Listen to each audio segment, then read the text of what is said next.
I have a confession to make. Sometimes I wish I had never done any drugs. Now, in the dive bar churches and sadomasochistic temples of free speech, where I usually kick it, that kind of talk is blasphemy.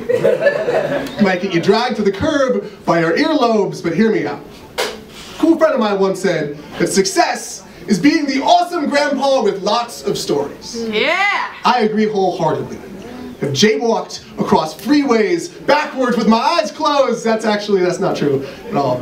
But the rest of this poem is, however, as real as I can be, with concussions threaded into racetrack vertebrae in pursuit of some mythic checkered flag, greatest story of all time.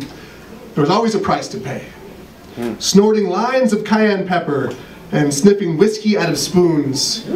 Living in sex cults. Sex next to dumpsters, sex behind the curtain, at Tourette's without regrets. It gets messy saying I'm ready for a broken light bulb crack pipe when I'm 17 and slapping myself in the nasal cavity with crushed up fistfuls of Ritalin at 18 to feel a chalk-clogged, nitrous-boost esophagus, and a few rampant blinks later, my sternum and brain are inhaling steel-toed boots while being stomped by 3 skinheads on the 4th of July. The next 2 months blur into a single night.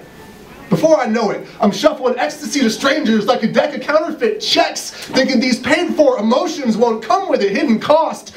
These things I've done, and have been done to me, I'm not necessarily proud of any of them. With the exception of fucking behind the curtain, that is. This bulldogged grip on candles lit with flamethrowers at both ends has scorched the ceilings in my skull. Sometimes I don't feel quite right. Literally, it was 9 days of inhaling ecstasy, followed by a night of hopped up sex, destroying universes with orgasms. I couldn't feel quite right. I've heard that freezing to death is a pleasant way to go out.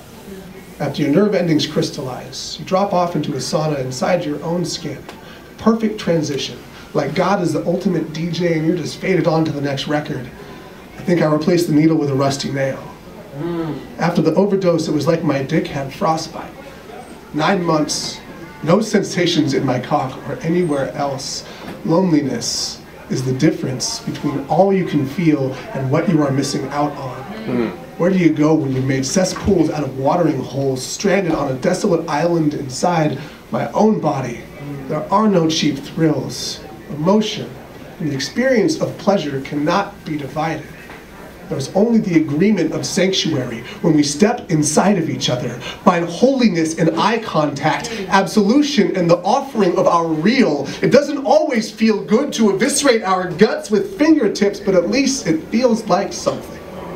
I have strung my intestines across the walls to relearn connection. It is the common theme in all of my poems. One of the greatest stories that I have worth sharing.